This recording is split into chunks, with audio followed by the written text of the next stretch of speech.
PM ശ്രീയുമായി ബന്ധപ്പെട്ട് നയാ പൈസ കിട്ടിയിട്ടില്ല എന്നിപ്പോ പറയുകയാണ്. പിന്നെ എന്തിനാണ് ഒപ്പിട്ടതെന്നേ? എന്തിനാണ് ഒപ്പിട്ടത്? എന്തുകൊണ്ടാണ് പിൻവാങ്ങിയത്? സ്വയം പിൻവാങ്ങിയതല്ലോ, CPIയുടെ എതിർപ്പിനെ തുടർന്ന് പിൻവാങ്ങേണ്ടി വന്നാണ്.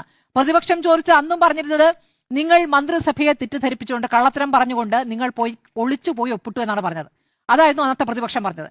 ഇനി PM ശ്രീയുമായി ബന്ധപ്പെട്ട് RSSന്റെ നയങ്ങൾ നടപ്പാക്കുന്നതിനെതിരെ കേന്ദ്രത്തിൽ RSSനെതിരെ ഏറ്റവും ശക്തമായി പ്രതികരിക്കുന്ന കോൺഗ്രസ് ആണെന്നതിൽ തർക്കമില്ല.